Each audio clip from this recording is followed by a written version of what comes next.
Alhamdulillah kita bisa hadir dalam kajian Islam dan salam sampai ini tentang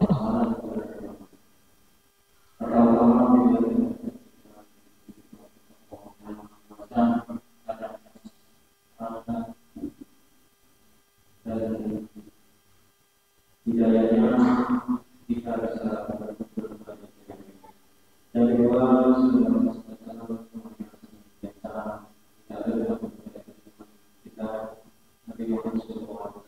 Allahumma sholli ala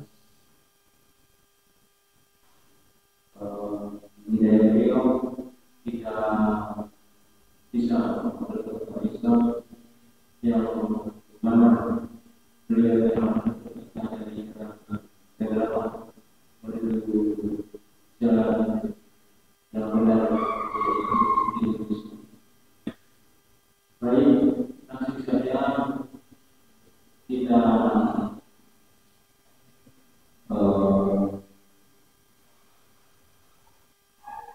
memberikan sentimen, memberikan tausiah untuk para jemaah sekalian untuk waktu yang tepat kami bersama.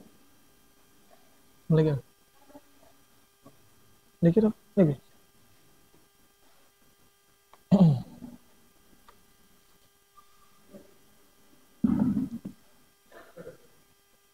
Bismillahirrahmanirrahim.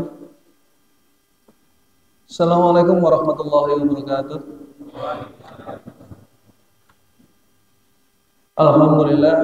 Alhamdulillahirabbil alamin wassalatu wassalamu ala asrofil anbiya'i wal mursalin Sayyidina Maulana Muhammadin wa ala alihi washabbihi ajmain.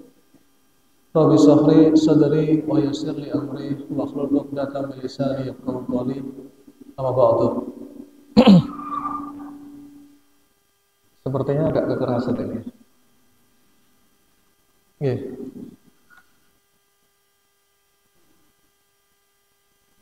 Jamaah kajian apa? Kisro ya. Kajian Islam Ramadan. Sore ada sorenya ya. Kajian Islam sore Ramadan. Okay. Alhamdulillah.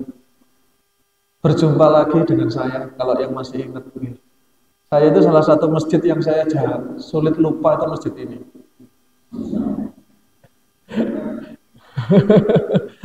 Ada kenangan yang tak terlupakan.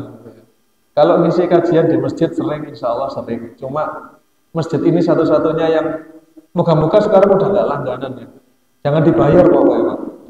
Langganan banjir. Saya tadi barusan soalnya ketemu sama teman di stasiun Gubeng. Itu ngobrol sama teman saya gitu. Aku tak mulai dhisik napa? Omahku kuwatir kok banjir maneh wingi soalnya banjir.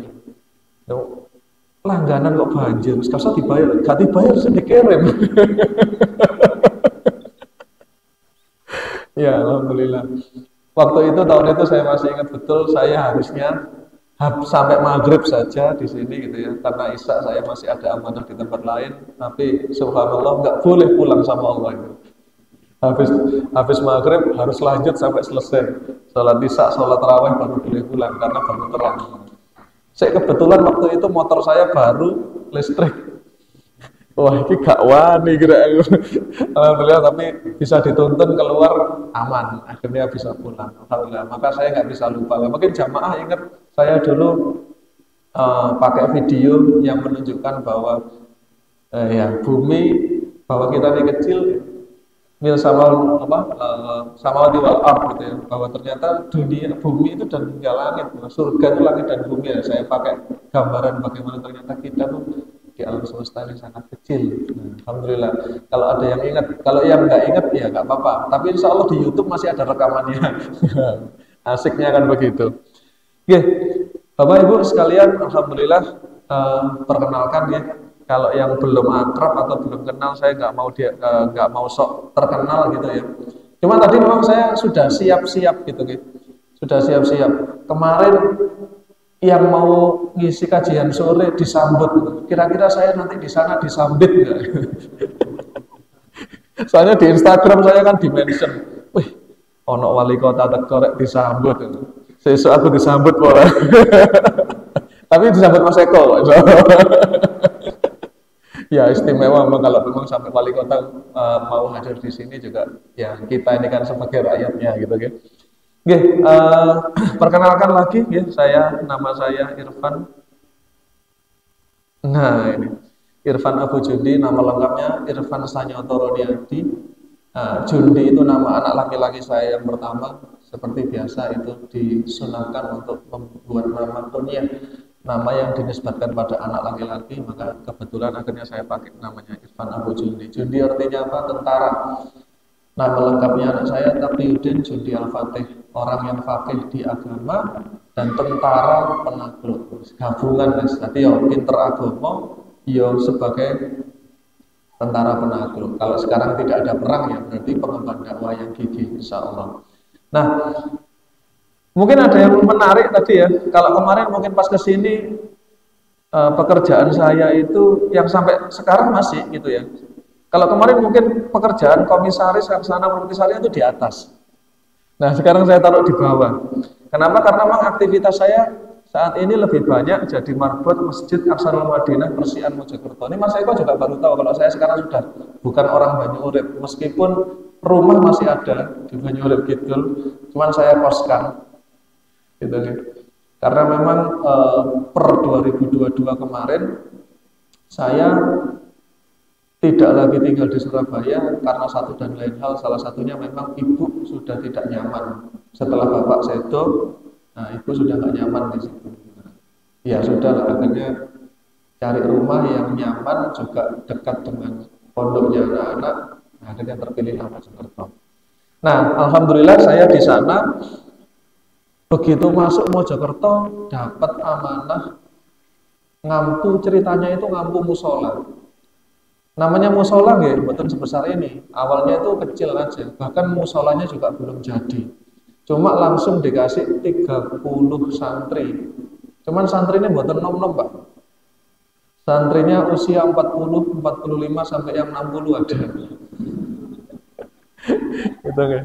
Nah, ini keistimewaannya apa? Keistimewaannya yang pertama wis sepuh tapi masih semangat ngaji. Nah, gitu. Nah, sampai peristiwa pada suatu hari karena namanya musola ya, saya hanya menjaga sholat 5 waktunya. Sampai diceritani sama warga di sekitar situ, Mas, santri ini sampean bapak iki karo mbah iki disebut loh, gak Jumatan Mas, waya Jumatan malah nang warung gitu. Wah, ini masalah ini bagi saya ini. Nah, akhirnya kemudian saya ngomong lah sama ya sebutlah pimpinan yayasannya. Saya bilang bahwa saya tidak bisa maksimal kalau ini masih musola, ini harus jadi masjid. Nah, gimana disepakati nama boten? Alhamdulillah akhirnya ya kan santrinya saja sudah 30-an orang. Ya karek golek sekitar kiri kanan lah. Lah nyampe petang puluh kan gitu kan. Nah, 40 orang kan nyampe. Alhamdulillah. Padahal musolanya belum jadi, musolanya masih separuh, Pak. Nah, akhirnya reko-reko kalau sholat Jumat gelar kloso, gelar karpet. Jadilah kemudian akhirnya musola Ar-Rahman itu kemudian saya ganti namanya menjadi Masjid Aqsanul Madinah. Ya, ini dari sebuah nama yang sakjane nyambung-nyambung sama bisnis saya. Tapi ceritanya begini, saya nyari nama masjid, nah, cari nama masjid, saya googling. Nama-nama ini banyak. Sampai kemudian terantuk nama ini, Aqsanul Madinah. Waktu itu saya googling, Masjid Aqsanul Madinah. Yang keluar apa Pak? Yang keluar Masjid Nabawi. Weh, nama ini keren, saya bilang gitu. Iya ya, Aqsanul kan artinya terbaik. Madinah, kota Nabi, kan gitu. Ketika diketik masjid terbaik di kota Madinah, yang muncul apa?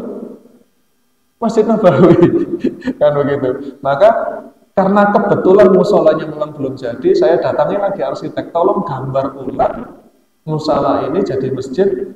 Nah, masjidnya ini bernuansa Madinah. Nah, cocok. Akhirnya nama masjidnya Aqsanul Madinah, gambarnya apa? suasananya, tapi belum sempat beli karpet rodok saya. Nanti kalau masjidnya udah jadi tak belikan karpet rodok, biar masuk tinggal merasakan iki kalau nang Medina. Nah, insya Allah harapannya begitu. Nggih nyuwun dongane para jamaah sekalian, muga-muga masjidnya segera jadi. Alhamdulillah saat ini tinggal pasang atap. Moga-moga besok Jumatan sudah nggak perlu lagi gelar karpet di luar masjid karena sudah bisa masuk ke dalam. Nggih, nyuwun dongane. Baik, sebagian pembukaan ya. Jadi, kemudian, karena basic saya itu pengusaha, saya itu akhirnya kemarin belajar, tadi sempat ngomong sama Mas Eko, sempat saya belajar ke iki sudah banyak dana wakaf yang masuk, tapi saya tidak bisa mengelolanya dengan baik, saya harus belajar kemana. Akhirnya googling, lihat, terantuklah pada 2 masjid. Nah sebenarnya 3, yang tadi disebutkan Mas Eko, sebenarnya Sragen itu juga masjid Mas Al-Falah ya, Masjid Al-Falah Sragen. Nah cuman iki nek marani siji tok nang Sragen eman. Jadi saya akhirnya terpilih Jogja, kita jujuknya ke Jogokarian sama Masjid Muslim United. Nah itu. Nah, yang sama-sama di Jogja kan begitu ceritanya. Alhamdulillah dari sana oleh-olehnya adalah ini tadi. Ada ceritanya sebenarnya BUMM, karena BUMM baru berdiri kemarin. Gua ya, baru berdiri aja udah ditulis ya. Ceritanya ngeten, karena saya salah satunya di Masjid Muslim United itu, ini saya sharing karena jenengan semua juga orang-orang yang insya Allah saya yakin hatinya terpaut ke masjid gitu ya. Saya ada cerita, Masjid Muslim United itu mereka itu baru berdiri 3 tahun. Saya tanya, berapa pengeluaran mereka setiap bulan? Dijawab 400 sampai 600 juta per bulan. Saya tanya, uangnya dari mana? Wajar ya? Jerbasuki mau beo. Ada dakwah yang sebesar itu, punya santri puluhan, semuanya gratis.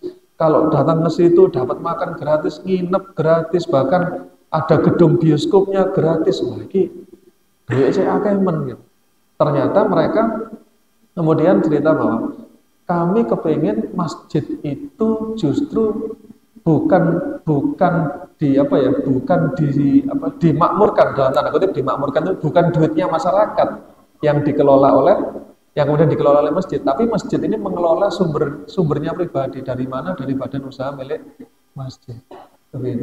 Ini keren ini, karena saya yang mau usaha, saya jadi lebih tertarik konsep ini gitu. Akhirnya alhamdulillah saya tanya, gimana Mas ceritanya Mas kok bisa bikin seperti ini? Nah ini ada kisah menarik. Kalau jenengan cari Mas dalilnya mana buat nonton? Karena ini namanya biasanya nonton nek coro tradisional niku kan amalan-amalan yang tidak ada dalilnya, tapi insya Allah ini bukan bid'ah. Jadi beliau nanya ke saya, Mas Nanang Fakrul Razi namanya, dari Masjid Muslim United itu, beliau tanya gini, Mas Irfan kepengen cita-cita masjidnya jadi masjid lokal, masjid nasional, atau masjid internasional. Pertanyaannya serem. Tak cukup sing enteng-enteng sih masjid nasional aja gitu. Kan cita-cita harus tinggi ya. Kalau cita-cita sekedar langit-langit eman-eman. Cita-cita harus langit. Kalau nggak nyampe langit ya nyampe-nya langit-langit lah, alias plafon. Nah, akhirnya Mas, jadi gini, karena kita ini jadi pengurus masjid, maka kita ini harus yakin untuk merayu Allah. Allah ini yang punya masjid loh Mas. Oh iya, betul gitu. Masjid ini yang punya Allah, maka yakinlah bahwa Allah itu akan mengelola masjidnya sendiri, rumah-rumahnya sendiri. Nah, kita ini kan melamar pekerjaan agar diterima jadi pengurusnya masjid. Nah, ini pola pikir yang mungkin jenengan belum dapat. Nah, ini saya share biar Mas Nanang ilmunya jariahnya sampai ke sini. Nah, kemudian namanya orang melamar pekerjaan, ya mesti sampean pasti membagus-baguskan amal. Nah, pekerjaannya ke manusia, mungkin sampean kalau ketemu di jalan sampean sopo, sampean rumahnya sampean bersihkan gitu ya. Namanya kan merayu yang punya pekerjaan. Nah, ini yang dirayu Allah. Gimana caranya? Maka beliau mengajarkan jadikan masjidmu itu adalah Baitul Quran. Targetnya Kalau masjid lokal boleh satu hari khatam, bukan khatam, satu hari selesai 1 juz. Kalau masjid nasional satu hari harus selesai 5 juz. Ya. Kalau masjid internasional itu harus sehari selesai 10 juz. Ya, awalnya waktu kaget Pak. Biasanya sak juz saya kadang nggak sedino. Tahu-tahu 5 juz. Dan itu yang istilahnya cara tradisionalan itu kan diijazahkan itu ke saya, sama-sama sampai lah ketuanya loh, gitu. Sampai lah ketuanya itu, ayo sehari harus bisa 5 juz. Oke deh, saya ambil gitu. Dan karena sudah saya azamkan sejak saya pulang dari Jogja itu sudah langsung saya mulai, gak ngenteni Ramadan Pak. Saya nunggu, saya langsung kerjakan, langsung saya ajak beberapa orang yang memang mau jadi marbotnya masjid jalan, alhamdulillah. Sampai ilmu kemudian pokoknya saya nggak mikir gimana caranya, saya yakin aja bahwa saya punya program-program pasti Allah akan memudahkan. Tapi juga non sewu, namanya ikhtiar itu bagian dari datangnya solusi kan ngoten nggih. Nah, maka saya itu kemana-mana mengatakan hal yang sama Pak. Tadi jenengan ini kalau dengar saya ngomong sini, pokoknya saya itu ketemu siapapun. Mas Eko tadi baru ngomong, aku ngomong no masjid bisa. Ini sekarang di depan ngomong no masjid gitu. Saya ulang terus kemana-mana. Pokoknya saya cerita saya punya masjid, saya begini. Nah, kemarin ini hari apa? Hari Ahad ya, hari Jumat Pak. Jumat malam itu datang seorang pengusaha ke masjid saya. Nggak ikut sholat taraweh, tapi janjian nanti habis taraweh saya main ke sana. Oh monggo. Namanya Pak Harinoko. Nah Pak Harinoko ini datang, Mas aku dengar sampean punya rencana gini masjid. Enggak, terus pundi, ngeten Mas. Saya ini punya usaha, saya udah nggak sanggup ngelola. Wis PPN Mas. Semua kelolaan. Nah, jenengan tahu bisnisnya apa? Bisnisnya percetakan. Dan ini bukan cuma toko yang menerima cetakan terus dipindah. Di dalam situ saya cek, loh, ono mesin cetak, ono mesin cetak banner, ono karyawannya 10. Serem rek. Gitu. Padahal saya belum 5 juz loh. Saya baru 34 gitu. Belum sampai 5 juz itu. Belum sempat, apalagi nek dolan ini guys tambah gak mari guys, gak sampai 5 juz itu. Tapi Allah ternyata bener. Dan itu saya ingat-ingat bahwa Ustaz Nanang Fahru Rozi itu yang ngajarkan jangan sampai kita itu non sewu nih, cerita-cerita aja. Non sewu kalau seumpama saya ini kerja ikut Mas Eko wis ngono. Mas Eko niki proyeknya miliaran. Mari ngono ngongkon kula. Mas Irfan tolong ya sampean ke Madura pasang towernya Telkomsel. Satu proyek harganya 1 miliar itu. Terus non sewu, saya sebagai karyawan pantas nggak kalau saya tanya ke Pak Eko, Mas Eko, sampai duit dong Mas Eko? Pantas betul? Nggak pantas. Apalagi kemudian Allah menitipkan masjid open ono. Lalu kemudian kita mau bikin program gini, terus tanya sama Allah, ya Allah, ini duitnya dari mana? Waduh, khawatir kena kaplok juga. Makanya alhamdulillah, Mas Nanang ngajari, dirayu saja Allah, rayu terus. Caranya apa? Jadikan masjid Baitul Quran. Nah, itu 1 juz, 5 juz, 10 juz. Nggak tahu. Ini nanti remasnya Masjid Al Amin ini berani berapa juz? Ketuane loh, aku sih di ketuane. Lek liyane harus direwangi ya monggo, berarti gak mau 5 juz, tapi 1 juz. Ya nggak apa-apa, tapi insya Allah bagian dari sharing terkait kenapa tiba-tiba saya tulis di situ pengelola badan usaha milik masjid, karena insya Allah tadi berangkat ke sini sudah di WA, ayo Mas Irfan kapan ke sini, ini anak-anak sudah nunggu. Sabar Pak, ini orang amanah dakwah ke Surabaya. Oke, selanjutnya juga saya akhirnya sekarang guru kelas bisnis coaching ya, trainer. Jadi ada istilah sekarang itu trainer dari marbot trainer ya. Jadi sekarang itu profesi marbot itu apa? Pelayan yang melayani di masjid. Nah, profesi marbot itu menarik. Kenapa? Karena ngopeni masjid siapa yang nggak mau. Cuman banyak yang Biasanya marbot itu uang sepuh-sepuh, sing wis pensiunan dan sebagainya gitu kan. Loh, padahal kalau kemudian masjidnya punya badan usaha, menarik kita di marbotnya masjid. Iso bayaran nih kalau gitu. Nah ini bagian sekarang juga sedang saya kelola. Jadi yang nomor 1 sudah jalan, nomor 2 baru mau jalan, kelas guru bisnis coaching sudah jalan, trainer marbot trainernya masih rencana.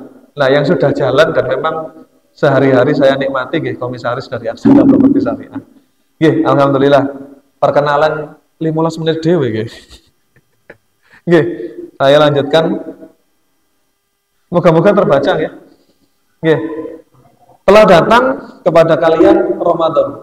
Nggih, bulan yang penuh berkah, Allah wajibkan kepada kalian puasa di bulan ini.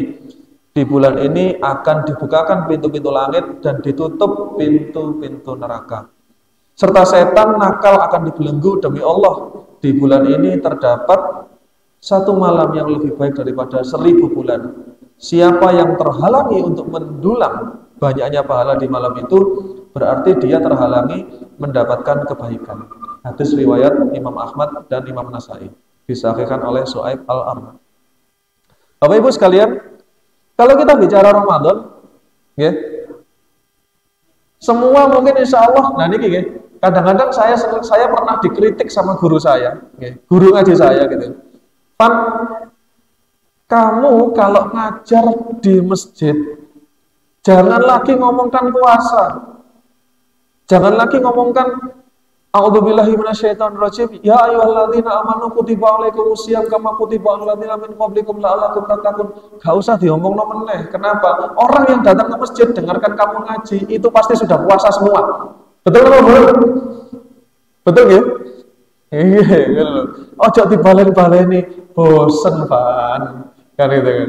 Bu balen-baleni, alhamdulillah. Jadi hari ini sekarang saya tidak akan membahas hal-hal terkait apa keutamaan puasa dan segala macam. Insya Allah mungkin ustadz-ustadz kemarin ketika kultum terawih dan sebagainya juga sudah menyampaikan.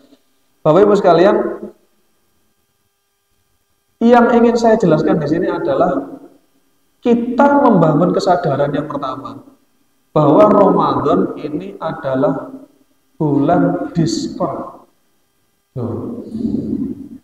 Ini gak ngomong pasar turi. Soalnya ngomongnya diskon, biasanya urut-urutannya gak pasar turi ya PGS. Boten.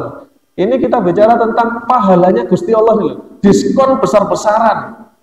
Sale, on sale. Makanya di masjid saya tulis di depan itu. Bulan diskon Ramadan. Biar orang tanya, Mas, apa sih diskon? Pahalane. Pahalane kan biasa wangel ya. Lah itu pakai gitu, monggo sering-sering ke masjid kan gitu.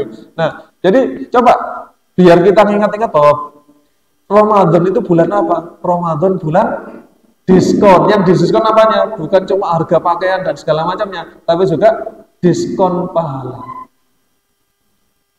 Biar ini menjadi semangat kita, menjadi tempat di mana kemudian kita itu yakin bahwa Ramadan itu jangan sampai kita abaikan, jangan sampai kita sia-siakan.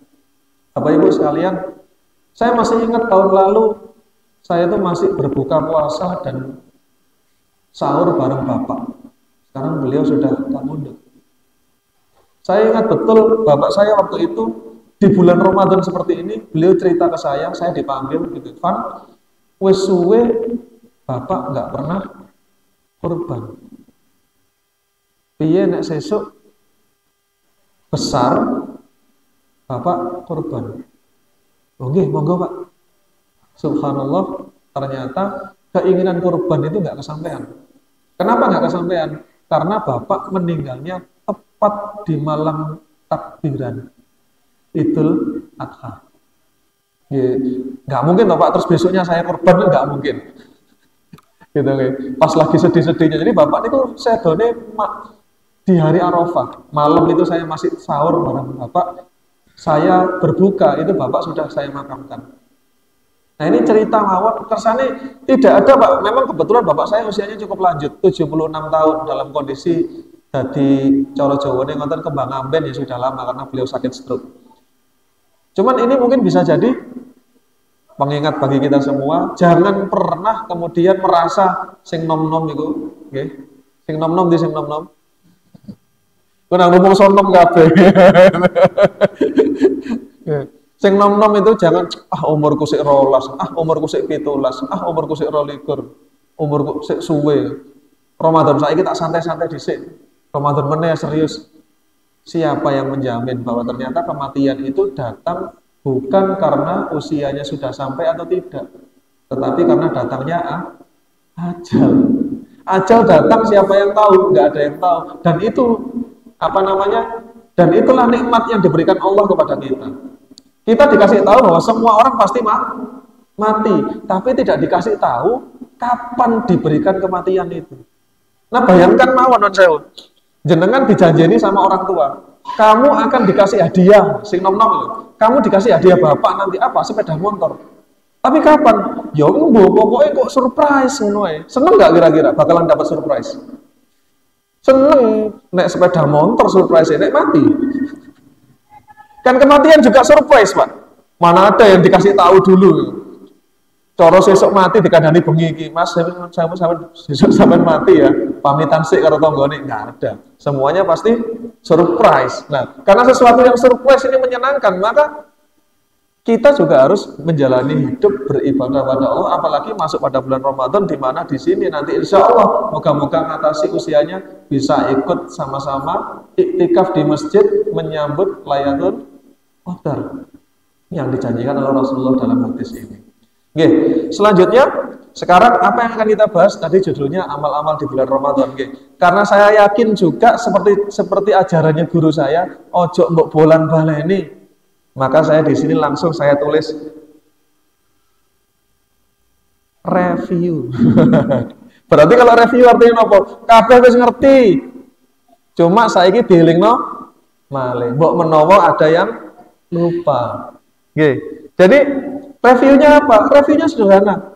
Kalau selama ini kita sudah aktivitas di bulan Ramadan, satu, seriuskan, dua, perbanyaki, lipat gandakan, dan semangati. Saya pernah mengalami di mana pekerjaan menghabiskan waktu saya, pekerjaan menghabiskan seluruh daya upaya saya, daya pikir saya. Apalagi Pak, zaman saya dulu masih di kantor, yang paling saya pusingkan adalah menjelang bulan Ramadan. Kenapa? Karena saya bukan pegawai, saya pengusaha. Jenengan kalau pengen tahu karyawan saya, terakhir karyawan saya ada 300, termasuk tukang dan kulinya. Kalau menjelang bulan Ramadan itu pusing, apa yang dipusingkan? THR. Masuk. Dereng Ramadan itu kalau pun ngeluh. Dereng Ramadan harus pusing. Kenapa? Ya memang itu. Berbagi kebahagiaan. Terus saya ngomong, ya enggak apa-apa, ini kan amanah ya. Amanahnya uang yang diberikan pengusaha harus nanti dikembalikan lagi kepada karyawan. Nah, cuma kesibukan itu membuat saya memang ngapunten tidak bisa mikir fokus ngopeni masjid, fokus ada di masjid, banyak-banyak duduk di masjid sampai insya Allah baru 10 hari terakhir. Kenapa? Ya wallahi Pak, sibuk mikir jangan sampai uangnya kurang. Nah, tahun ini saya coba berbeda. Menurut saya kalau ada yang pengusaha di sini coba berbeda kan. Jadi ilmu mawon kersane mungkin kalau mau dicoba. Karena tahun ini saya itu menyibukkan diri ngopeni masjid, banyak ngopeni masjid. Saya yakin aku gak mikir, ono sing mikir. Sopo direktur ya kan komisaris. Cuma boten-boten. Biasanya tetap laporannya ke direkturnya juga, Pak ini uangnya belum ada. Ngoten biasanya. Loh kemarin Pak ada meeting gitu ya. Meeting menjelang bulan Ramadan saya tanya, gimana Mas? Alhamdulillah Pak, insya Allah ada. Loh, beres toh. Ternyata apa? Saya sering lupa. Mungkin kita juga sering lupa bahwa non sewu ini yang saya bicarakan pengusaha, nek karyawan betul sakit Pak, sama gak nyebut gak bayaran Pak. Oke. Nah kalau yang pengusaha gitu kadang-kadang sibuk mikir sesuk bayaran murah dan sebagainya. Coba pola pikirnya mungkin sedikit diperbaiki agar apa? Kita ini mikir donya. Padahal donya ini mikir ono dhewe, bukan kita. Yang mikir Allah gitu. Kita ini mikir diri kita sendiri juga harus kita pikirkan. Nah, saya coba kemarin itu. Bener nggak kalau saya ini jenenge menungso Pak, tantang-tantangan ngoten nggih. Bener nggak aku nek ngurusi masjid perusahaanku ono sing ngopeni. Gitu kan. Ternyata bener Pak. Bu, Jadi, bayangkan belum Ramadan sudah dikabari sama direkturnya. Aman Pak, THR-an bisa insya Allah. Alhamdulillah. Tahun-tahun kemarin ya Allah Pak, kadang-kadang sampai tanggal 27 Ramadan. Saya itu masih di kantor. Jogo tagihan, jogo pemasukan, subhanallah. Tahun ini, gara-gara saya baru mulai ngejus Al-Quran gitu. Al-Quran dibaca jusnya banyak, diperbanyak. Alhamdulillah, kok sudah ada kabar baik. Dan semoga ini juga panjenengan semua kalau berazam yang sama gitu ya. Anak-anak muda yang mungkin belum kerja tapi di sekolah, coba diazamkan, perbanyak di masjid. Moga-moga banyak pertolongan Allah. Baik itu lulusnya gampang, ulangannya gampang, tapi nggak tetap sinau Mas. Kalau mari ngono arep ku MPTN ngomong wae gak ngerti istilah saiki arep kepengin mlebu ke fakultas universitas negeri mari ngono sampean ra sinau wis pokoke nang masjid ae ya sing apal ya insyaallah apal Quran sampean gitu. Pelajarannya ora apal boten tetap ada wilayah ikhtiar. Baik, sekarang kita mulai review yang pertama. Kita bicara terkait qiyamul lail. Nggih, qiyamul lail niki seringkali banyak umat Islam yang saat ini membedakan. Jadi padahal dulu di zaman Rasulullah yang namanya qiyamul lail itu ya tarawih itu.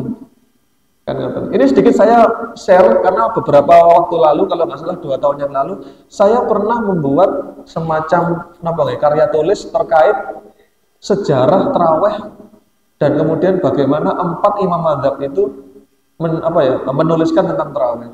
Jadi kalau kita bicara qiyamul lail, ada perintah dari Allah. Sesungguhnya Allah mewajibkan, ini dari Rasulullah, hadis riwayat Imam An-Nasai, sesungguhnya Allah mewajibkan atas kalian puasa di bulan Ramadan, dan Rasulullah mensunahkan qiyam, bangkit atau bangun, sholat di malam harinya.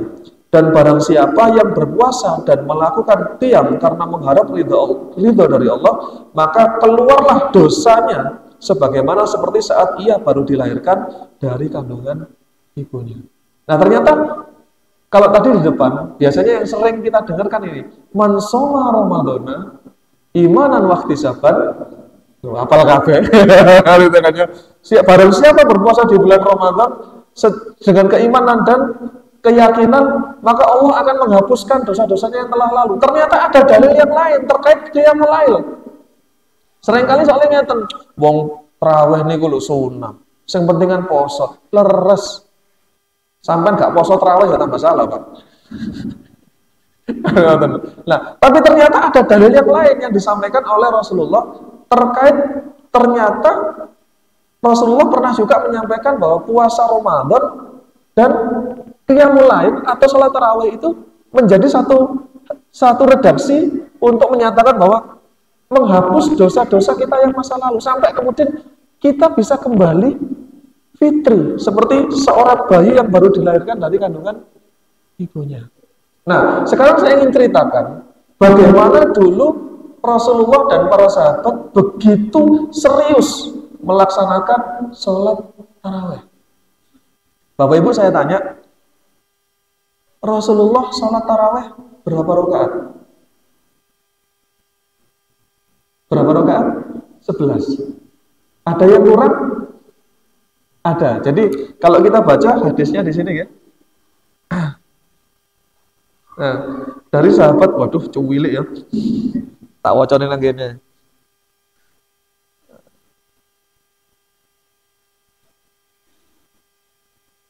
Nah, dari sahabat Masruq radhiyallahu an, beliau bertanya kepada Sayyidah Aisyah tentang sholat malamnya Nabi Shallallahu Alaihi Wasallam. Sayyidah Aisyah menjawab, kadang 7 rakaat, kadang 9 rakaat, kadang 11 rakaat, tidak termasuk 2 rakaat qabliyah subuh.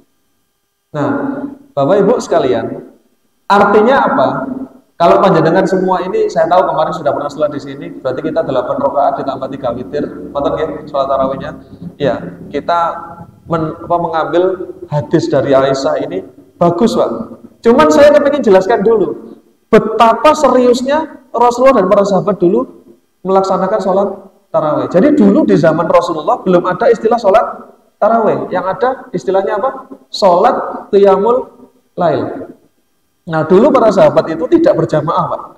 Pokoknya datang ke Masjid Nabawi, gitu ya, sholat, ada yang bikin jamaah, ada yang sendiri-sendiri. Jumlah rokaatnya juga masing-masing. Terserah, memang pokoknya mengisi malam-malam bulan Ramadan dengan sholat, membaca Al-Quran dan berzikir. Itulah yang disebut sebagai qiyamul lail. Nah, sampai suatu hari Rasulullah itu kemudian keluar dari rumah di tengah malam nih, di tengah malam saat para sahabat masih banyak di masjid, Rasulullah itu keluar dari rumah, sholat di dalam masjid. Sesuatu yang selama ini sebelumnya belum pernah dilakukan oleh Rasulullah. Apa? Qiyamul lail di dalam masjid. Biasanya selalu di dalam rumahnya. Nah, melihat Rasulullah keluar melaksanakan sholat di dalam masjid, semua kontan ya, semua sahabat mengikuti menjadi makmum di belakang beliau. Kenapa? Karena para sahabat menyadari barang siapa sholat menjadi makmum Rasulullah, maka jaminannya adalah surga. Kula panjenengan ini betul sakit Pak, sudah nggak bisa makmum sama Rasulullah. Nah, para sahabat dulu, insya Allah semuanya dapat jaminan surga karena pernah sholat minimal sekali di belakang Rasulullah. Nah, ini ada kisah ya dari sahabat Hudzaifah. Coba jenengan, saya tanya, mungkin jenengan semua sudah tahu Rasulullah kalau sholat niku lama. Seberapa lama? Sudah pernah tahu belum? Nah, ini ternyata ada hadis yang menjelaskan dari Hudzaifah radhiyallahu an bahwa Nabi Shallallahu alaihi wasallam membaca surat Al-Baqarah sampai selesai, Ali Imran sampai selesai, surah An-Nisa sampai selesai, itu 1 rakaat.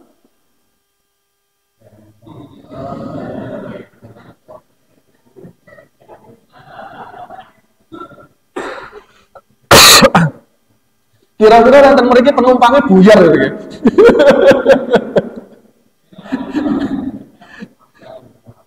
Nah, setiap melewati ayat rahmat, Nabi memohon, dan setiap melewati ayat adab, Nabi meminta perlindungan. Nah ini, non sewu, manusia sekelasnya kulo panjenengan dengar tentang ini saja, itu sudah, waduh, ini benar-benar bikin pingsan ini. Nah ternyata sahabat utama yang bernama Ibnu Mas'ud radhiyallahu an tentang peristiwa ini itu juga mengeluarkan hadis. Dalam riwayat Imam Al-Bukhari tentang pengakuan sahabat Ibnu Mas'ud radhiyallahu an dari Abdullah bin Mas'ud radhiyallahu an, beliau berkata, aku sholat qiyamul lail bersama Nabi dan beliau masih saja berdiri sampai aku ingin melakukan sesuatu yang buruk. Kami bertanya, apa itu ya Ibnu Mas'ud? Beliau menjawab, aku pengen duduk. Manusiawi itu Pak, manusiawi betul. Apalagi kan nggak mungkin kan manusiawi. Rasulullah terus sholatnya sudah ini betul mungkin Pak. Betul mungkin. Masih hafal Quran Rasulullah pasti bacaannya bagus. Nah, pertanyaan berikutnya saya tanya, kira-kira benjing kalau jenengan semua itu, wah, iki sesuk mesti Rasulullah yo sholat lagi. Kira-kira Pak, budal apa boten?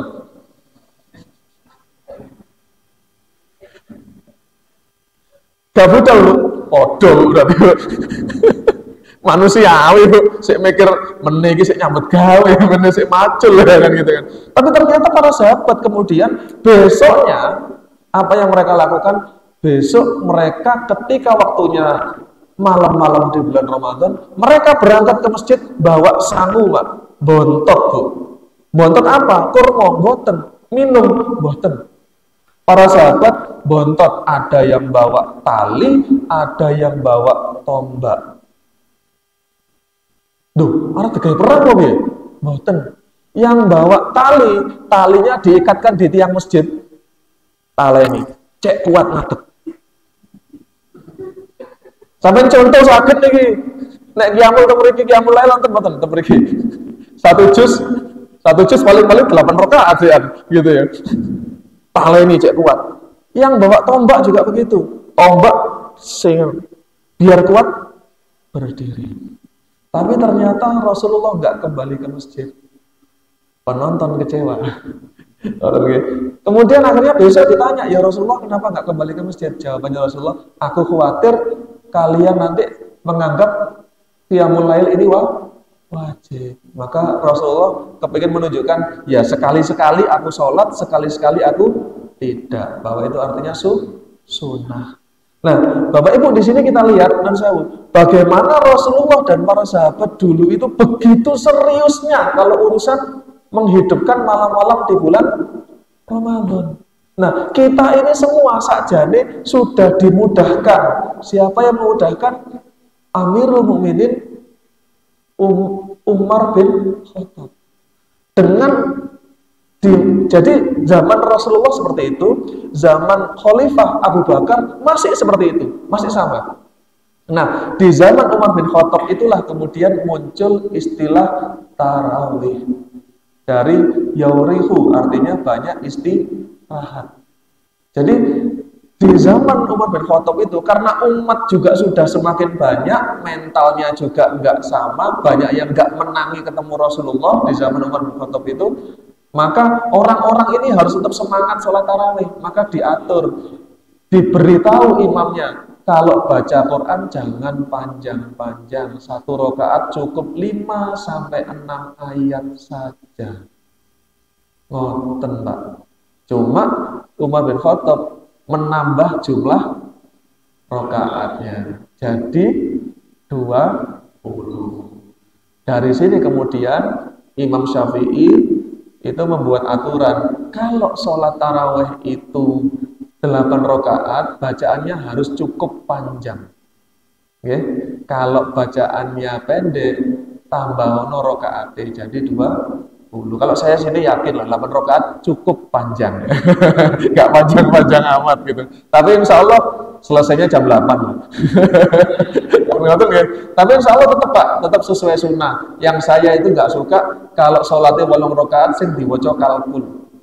Sampai niku wis 8 rakaat sing diwaca kalkul. Kurang dawa Mas gitu ya. Ya insya Allah. Baik, Bapak Ibu sekalian, ini sudah kita bahas terkait qiyamul lail. Jadi keseriusan para sahabat zaman dulu terkait qiyamul lail seperti itu. Sampai nun sewu, mental saya ketika baca sirah terkait itu tadi sama kata jenengan, mending jelas gak budal. Ternyata bukan, ternyata justru malah bawa tali, bawa tombak, biar apa? Kuat berdiri. Lah jenengan temen iki berapa lama sih? 1 jam iku sak kultume biasa. Kan ngoten nggih. Maka jangan sampai alah mau sholat tarawih sunnah wae lho. Nah ini biar kita ingat bahwa belum tentu kita bertemu lagi dengan bulan Ramadan di tahun depan. Sing sepuh belum tentu sing nom ya padha wae. Karena tidak ada yang tahu surprise-nya Allah itu diberikan kapan. Oke, lanjut. Salat qiyamul lail sudah, lanjut. Loh. Nah, tadarus Al-Quran. Nah ini seringkali kalau kita bicara tentang tadarus Al-Quran, itu juga ngoten. Ada yang punya dalil begini. Yo, sing wacanane Al-Quran enak ngono, wani nang masjid. Sing maca alif lam mim 5 menit dhewe. Alif lam ngoten. Wonten insyaallah ada. Nggak tahu ini yang tua atau yang muda. Nah ini ternyata ada sebuah hadis yang menarik, khususnya buat panjenengan yang merasa baca Al-Qur'annya masih terbata-bata. Ini hadis yang mungkin khusus disampaikan Rasulullah buat panjenengan semua.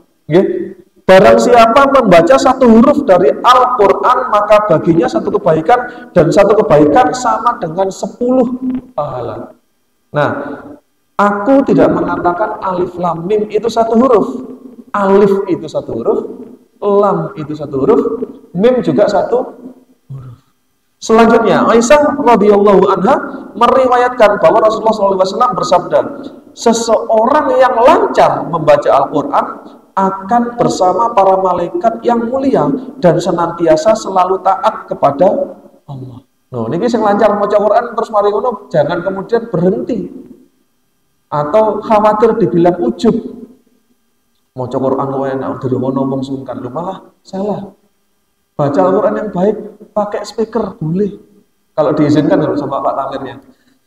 Gitu. Soalnya kalau warga terganggu ada juga yang nggak boleh, nggak apa-apa. Yang penting syiarnya tetap dapat. Nah, sementara lanjutan dari hadis ini adalah adapun yang membaca Al-Quran dan terbata-bata di dalamnya dan sulit atasnya bacaan tersebut, baginya 2 pahala.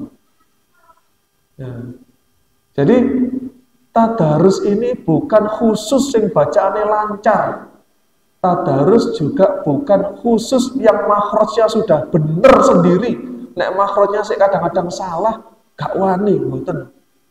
Seringkali ini juga muncul di masyarakat terkait tadarus. Kumpul di masjid. Ada cerita lucu kan. Nah, ini anu kiai yang cerita ke saya. Ono bocah cilik, arek cilik dikongkon napa? Ketadarusan di masjid gak wani. Mau arek-arek wacanane api-api kabeh, aku nek maca gradul-gradul. Engko nek maca ku gradul-gradul ditakoni wong, iku anake sapa? Lah sing isin tak sampean malahan. Nah, dan ini bukan berarti panjenengan yang mungkin baca Al-Qur'annya masih terbata-bata tidak wajib belajar agar bacanya lancar, mboten, tapi tetap semangat Pak Bu, semangat Pak Bu, nggih. Kita ini tetap meskipun baca Al-Qur'annya masih terbata-bata, tetap akan mendapatkan pahala, apalagi kita bacanya di bulan Ramadan. Nggih. Lanjut, review mawon gak usah dawa-dawa. Nah, lanjutannya. Nah, Tamim Ad-Dari radhiyallahu anhu berkata, Rasulullah SAW bersabda, siapa yang membaca 100 ayat, nah ini kita masih lancar-lancar nih, siapa yang membaca 100 ayat pada suatu malam, dituliskan baginya pahala sholat sepanjang malam. Sing lancar nih pun mboten terus mari ngono, wah, sing penting lak wis maca. Soalnya ngaten, mun sewu. Yang lancar saya tahu setengah jam itu 1 juz selesai. Sing lancar, bener nggak? 1 juz selesai setengah jam, gitu loh. Nah, 1 juz itu berapa rata-rata? Ya, kadang-kadang ada 100 ayat dan sebagainya. Ingat, kalau kita dalam satu malam bisa baca 1 juz, itu pahalanya sama dengan kita itu sholat sepanjang malam. Bayangkan pahalanya sholat sepanjang malam di bulan Ramadan. Jangan wis turu, ngiler-ngiler didik. Karena baca Al-Qur'annya setengah jam kok. Menurut saya betul-betul. Setengah jam sing lancar-lancar itu. Setengah jam 1 juz, 100 ayat beres. Setengah jam baca Al-Qur'an itu pahalanya seperti sholat sepanjang malam. Lalu apalagi 200 ayat. Apalagi sampai bisa setengah Al-Qur'an diselesaikan dalam 1 malam. Subhanallah. Maka jangan sampai kemudian kita ini pemenang yang lancar-lancar ini merasa mencukupkan, wah 1 juz selesai leren eman Pak. Sayang, apalagi lancar. Kalau lancar saya yakin belum capek baca 1 juz. Kalau yang terbata-bata, ya memang 1 surah saja kadang wis gak mari-mari. 1 surah gak mari-mari. Lanjut, Abdullah bin Mas'ud radhiyallahu anhu berkata, siapa yang ingin mengetahui bahwa dia mencintai Allah dan Rasulnya, maka perhatikanlah jika dia mencintai Al-Quran, maka sesungguhnya dia mencintai Allah dan Rasulnya. Semoga ini kemudian jadi semangat yang bertambah, semangat yang luar biasa kita untuk apa? Semakin bermesra-mesraan dengan Al-Quran. Target 1 juz sehari, lek sing lancar kurang Mas, kurang Mbak. Wong lancar kok, ayo yakin. Karena saya sering kali sing lancar-lancar kumpul biasanya apa? Khataman. 1 orang baca 1 juz, setengah jam selesai, maksimal 1 jam. Itu aja berarti ada yang agak lambat. Berarti nopo. Dan itu nggak capek. Apalagi kalau kemudian biasanya menurut saya, nek ten pergi tentang harusan, Mas Eka. Ya Mbak, wonten. Biasanya nonton sing ngeteri ngombe gitu. Lah ono ya tambah enak to. Niku nggih ibu-ibu ya pinter. Aku ra iso maca, wis sing penting tak kirimi ombe. Nah, ngono nggih. Pahalane melok kecipratan. Ojo leren Bu nek ngekek ngoten nggih. Lanjut. Review berikutnya. Ya, loh kok mundur? Ya, tadarus Al-Quran, setelah itu apa? Nah, oke. Bulan bersedekah. Ya. Bulan bersedekah. Ini nggak usah panjang-panjang. Perbanyak sedekah. Kenapa? Karena Rasulullah mengatakan afdhalul shadaqatun fi Ramadan. Afdalnya sedekah itu nggih di bulan Ramadan. Nun saya niki sing kula senggel sing sugih-sugih.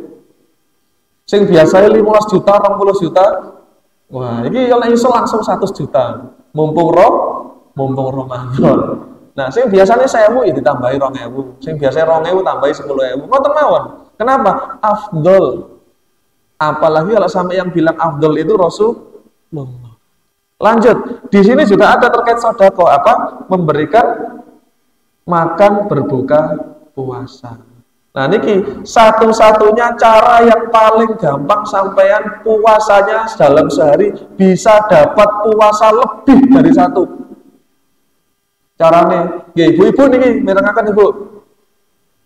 Diriwayatkan dari Zaid bin Khalid al-Juhani bahwa Rasulullah SAW bersabda, barang siapa yang memberikan orang berbuka puasa, maka dia mendapat pahala seperti pahala orang yang berbuka tersebut tanpa dikurangi sedikit pun. Nah ini saumpami contoh, jenengan ini sing dugi pinten? Ada 50-an orang yang nyediani makan jenengan tok. Berarti hari ini jenengan puasa Bapak Ibu ditambah 50 pahalanya orang yang berbuka. Dan yang berbuka jangan khawatir, pahalanya enggak kurang. Cuma dikopi sama Rasul, sama Allah. Dikopi, difotokopi, fotokopinya dikekno sing ngekeki berkah. Subhanallah, luar biasa. Maka ini bagian yang rezekinya banyak, berlimpah. Saya tadi tanya Mas Eko, pokoknya Mas Eko tok sing takoni nek ngomong, sing gombel aku. Di sini ada berbuka puasa. Kalau ahad saja, kalau hari biasa takjil. Mboten napa-napa takjil niku dihitung buka, Pak. Sama, Pak. Nggih, cuman yo nek ditambahi sego ya alhamdulillah. Nggih. Baik, lanjut. Nah, ini berikutnya, mencari Lailatul Qadar. Nah, gambarnya kok wis kupatan mboten. Kayaknya ini gambarnya ini piye wae ya. Rasulullah SAW berkata, carilah Lailatul Qadar dalam malam ganjil dari 10 malam terakhir dari bulan Ramadan. Abu Hurairah meriwayatkan bahwa Nabi SAW menuturkan, barang siapa yang bangun di malam Lailatul Qadar dengan iman dan harapan, maka Allah akan mengampuni dosanya yang telah lampau. Jadi ada 3, Pak, terkait dosa, penggugur dosa. Ramadan ini adalah bulan di mana dosa digugurkan. Seluruh kesalahan kita di masa lalu digugurkan. Itu mekanismenya 3. Yang pertama adalah wajibnya berpuasa, yang kedua disunahkannya qiyamul lail atau dalam bahasa yang sekarang kita kenal adalah tarawih, dan yang ketiga adalah serius mencari Lailatul Qadar. Nah, memang Lailatul Qadar ini cenderung apa nih? Diterjemahkan kalau sekarang itu di 10 hari terakhir melean yang masjid, iktikaf, baca Al-Quran, sholat, dan sebagainya. Bapak, Ibu sekalian yang mungkin masih punya kesempatan harus besok bekerja, belum libur, cuti bersamanya masih belum sekarang, dan sebagainya. Kepengen ngejar Lailatul Qadar, gimana caranya? Sederhana, Pak. Lailatul Qadar itu sepanjang malam, boten cuma jam 12 bengi. Jadi kalau sudah mendekati 10 hari terakhir, sampun lagi-lagi, jangan sampai kita justru lebih semangat antri di pasar turi daripada di masjid. Orang iso melekan koyo mas-mase iku meneh sik kerja, minimal tarawih jangan ditinggal. Begitu juga mungkin bangun jam 3 pagi. Bangun jam 3 pagi, sahur saya suwe. Ke masjid dulu, sholat 2 rakaat, 4 rakaat, 8 rakaat, sak kuate, Pak. Gak melekan memang, gak mampu melekan. Kenapa? Besok harus kerja, gak apa-apa. Tapi kita serius mencari Lailatul Nah, jadi tentu tetap yang bisa iktikaf, monggo, bagus. Ini juga bagian dari bagaimana dulu Rasulullah dan para sahabat menghidupkan malam-malam 10 hari terakhir di bulan Ramadan. Nah,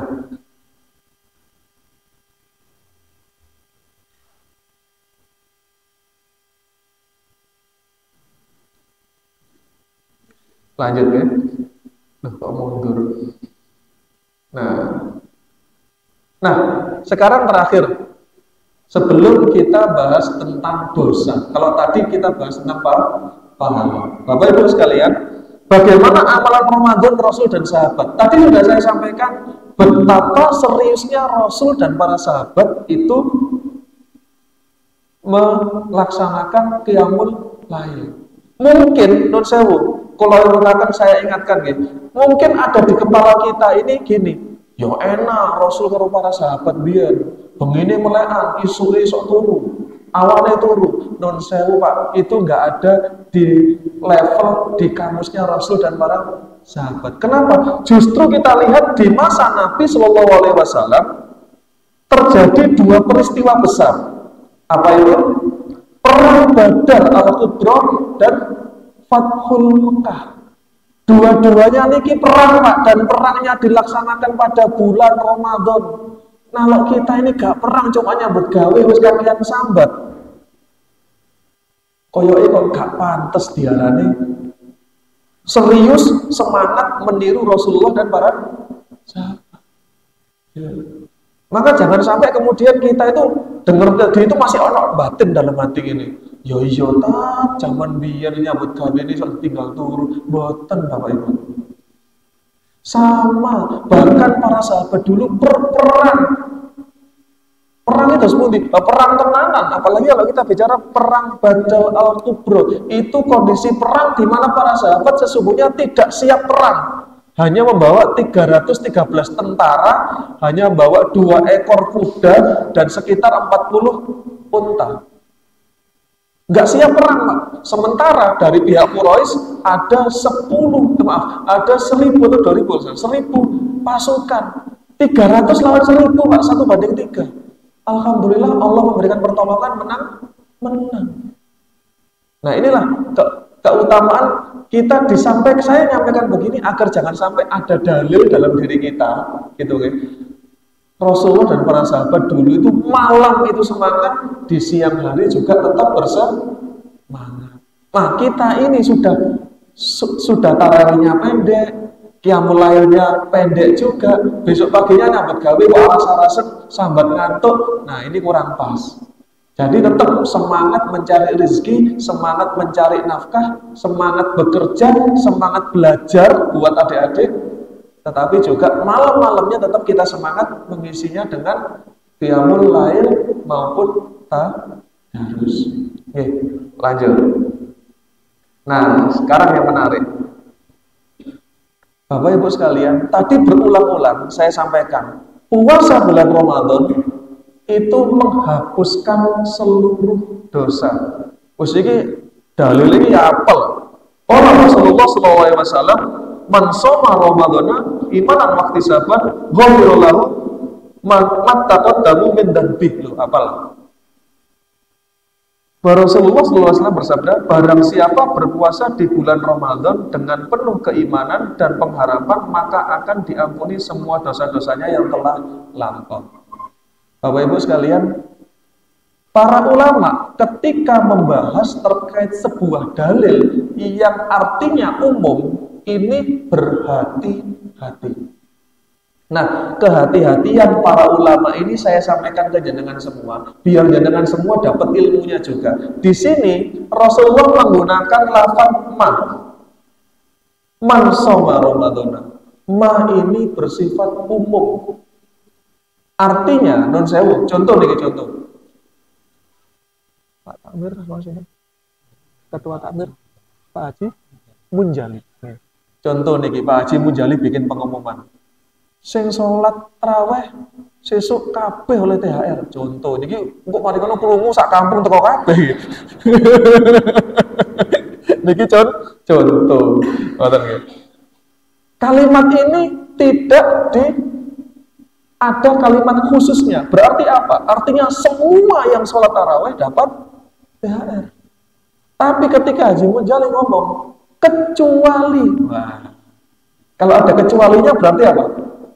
Berarti yang dikecualikan itu tidak dapat, sisanya dapat. Nah, ketika para ulama melihat sebuah dalil yang menggunakan lafaz umum, maka para ulama berhati-hati.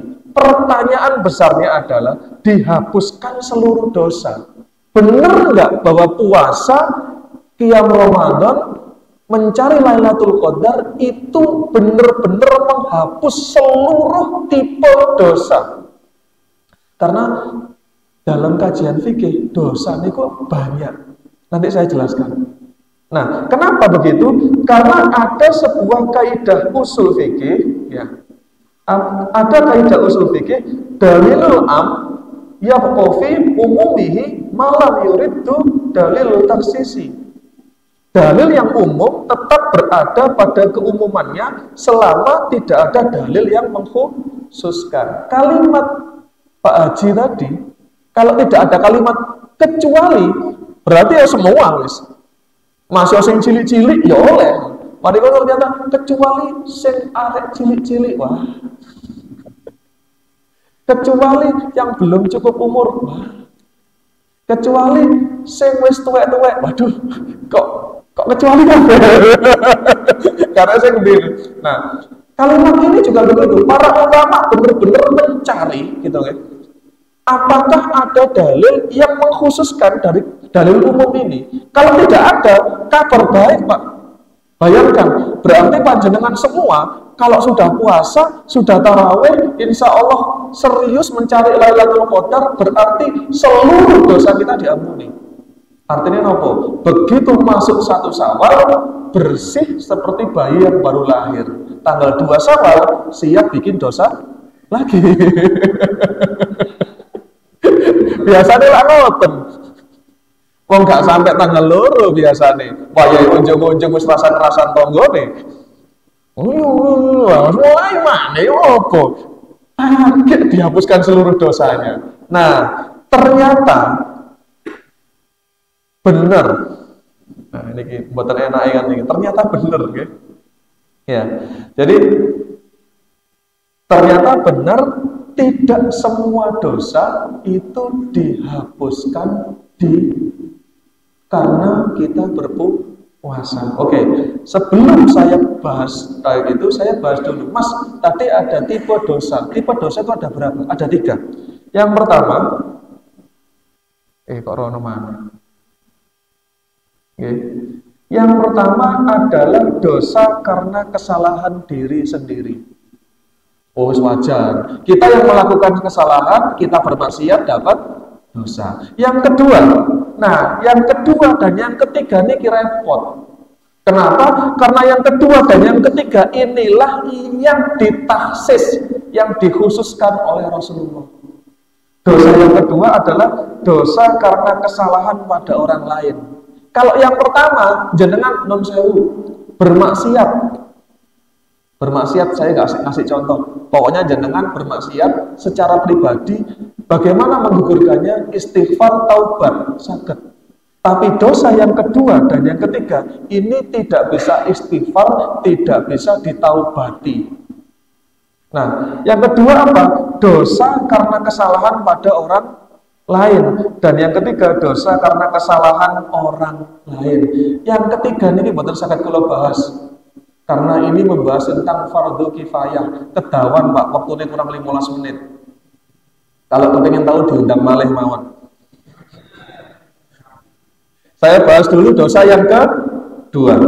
Nah, dosa yang kedua ini khusus dari sebuah hadis yang panjang. Ngapunten, moga-moga terbaca. Kalau nggak terbaca saya bacakan. Lu kan cilik toh.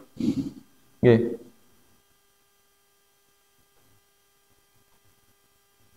Maghrib sampean. 37. Oh, nggih. 36. Nggih. Inna Rasulullah sallallahu alaihi wasallam qala atadruna muflis. Rasulullah bertanya kepada para sahabat, Menurut kalian, siapa orang-orang yang tergolong orang yang muflis? Sanes mukhlis ya. Muflis, nek muflis jenenge wong insyaallah wong Islam akeh jenenge muflis, orang yang ikhlas. Kalau muflis ini orang yang merugi. Dijawab oleh para sahabat, "Qulul muflisu fina." Ya Rasulullah, menurut kami orang-orang yang merugi adalah man la dirham lahu wala mata. Orang yang tidak punya uang dirham dan juga tidak punya harta benda.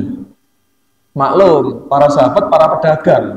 Lek ngomong no rugi ku ya wis entek resik bondone gak ono kabeh. Diarani orang yang merugi. Tapi Rasulullah ternyata hendak membahas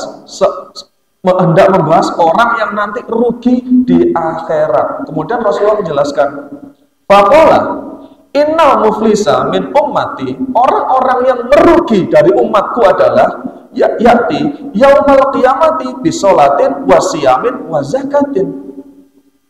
Orang-orang yang merugi dari umatku, siapa artinya? Orang-orang Islam, Pak. Orang-orang yang merugi dari umatku itu adalah orang-orang yang nanti di hari akhir, di akhirat kelak itu datang dengan membawa pahala yang segunung. Pahala yang sangat banyak. Dari mana? Dari sholat, dari puasa, dan dari zakat. Nah, tapi kemudian wayati qad syatama. Di sini ada istilah syatama. Tetapi kemudian ketika dia akan masuk surga, ada orang-orang di dunia dulu itu merasa pernah dilukai hatinya, dicaci maki. Dicaci maki. Maka kemudian bagaimana orang ini? Nah, orang ini ternyata nanti ketika ada orang yang menuntut, contoh nih Irfan, contohnya lek aku dhewe kaya Irfan, wis arep mlebu surga. Tiba-tiba ketemu Mas Eko lho, Mas Eko wong apik. Ya Irfan yang dia tau ngilok-ngilok aku durung tau njaluk sepuro.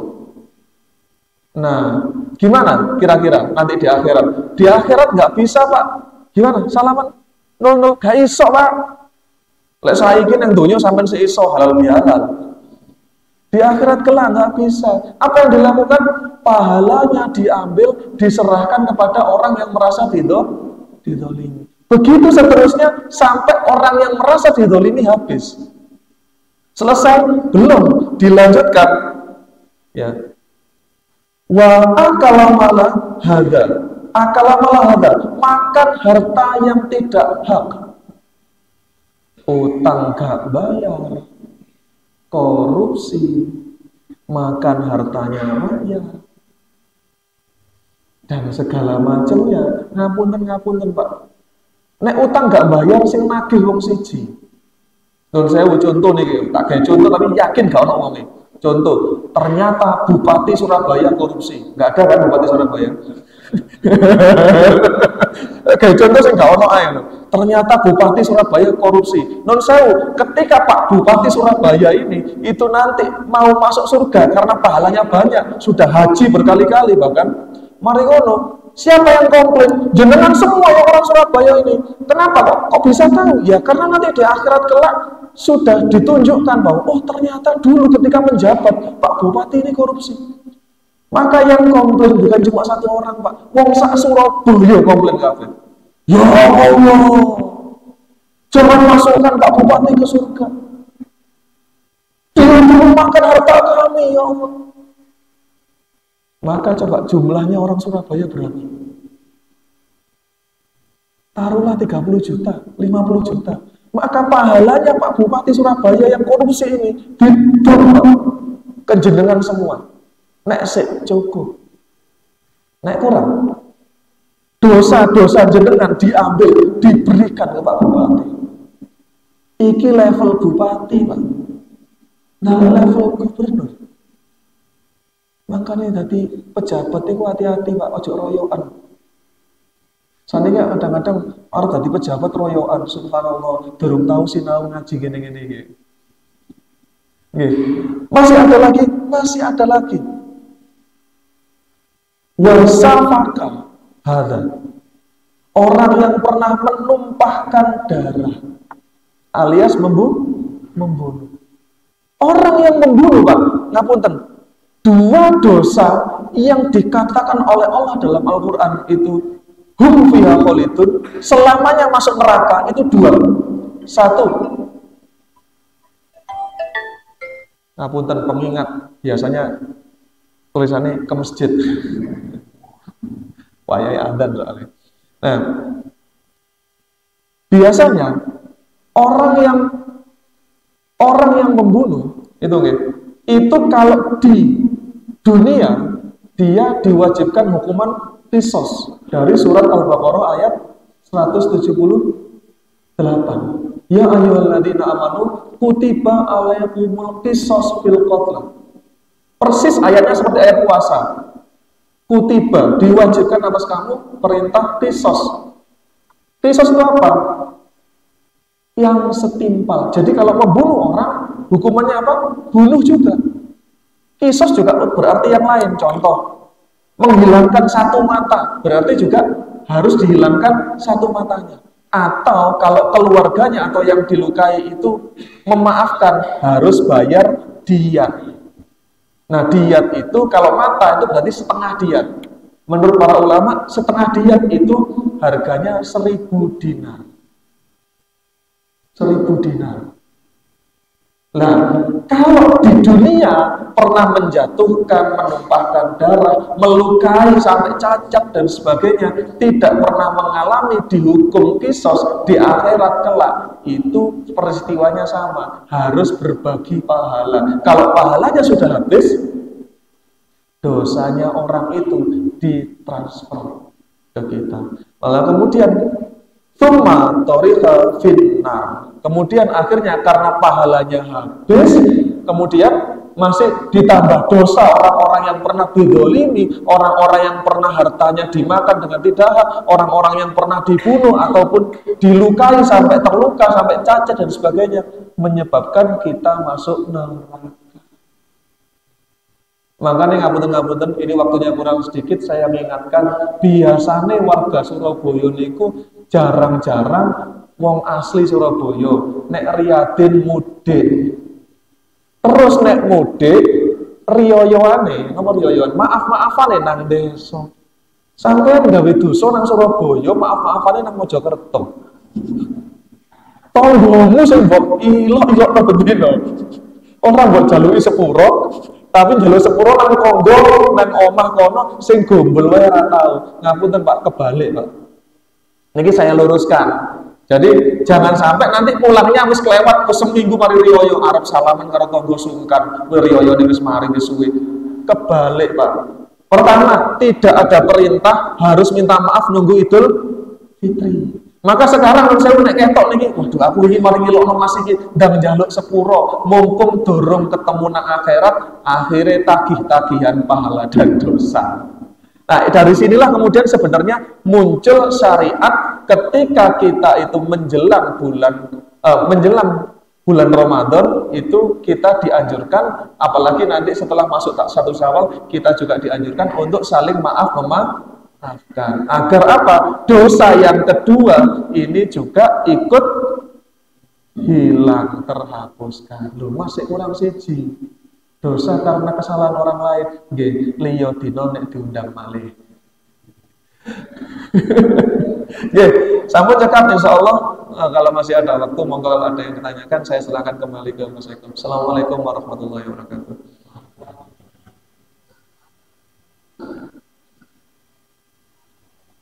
Alhamdulillah, demikian semoga bermanfaat dan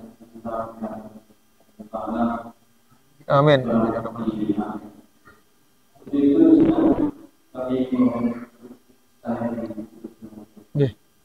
Baik, bismillahirrahmanirrahim. Monggo dalam waktu pendek ini menjelang berbuka puasa, menjelang adzan maghrib, kita tundukkan sejenak kepala kita, memohon ampun pada Allah. Semoga apa yang sudah kita lakukan selama ini diterima oleh Allah, seluruh dosa-dosa kita dimaafkan, dan setelah ini jangan lupa kita saling memaafkan di antara sesama kita. Bismillahirrahmanirrahim. Alhamdulillahirabbil alamin. Allahumma shalli ala sayyidina Muhammad wa ala sayyidina Muhammad. Rabbana taqabbal minna salatana siyamana wa ruku'ana sujudana qu'udana wa tadarru'ana wa takhassuana wa ta'budana tafsirana ya Allah ya rabbal alamin. Rabbana dhalamna anfusana wa illam taghfir lana wa tarhamna lanakunanna minal khasirin. Rabbana wa la tahmil alaina isran kama hamaltahu alladhina min qablina. Rabbana wa la tuhammilna ma la taqata lana bih wa'fu 'anna waghfir lana warhamna anta maulana fansurna 'alal qaumil kafirin. Rabbana la tuzigh qulubana ba'da idh hadaytana wa hab lana min ladunka rahmah innaka antal wahhab. Rabbana hab lana min azwajina wa dhurriyyatina qurrata a'yun waj'alna lil muttaqina imama. Rabbana ighfir lana wa li walidayya warhamhuma kama rabbayani shaghira. Rabbana ighfir lana wa li walidina wal muslimina wal muslimat wal mu'minina wal mu'minat al ahya'i minhum wal amwat innaka ala kulli syai'in qadir. Rabbana atina fid dunya hasanah wa fil akhirati hasanah wa qina adzabannar. Subhana rabbika rabbil izzati amma yasifun wa salamun alal mursalin walhamdulillahi rabbil alamin. Kemudian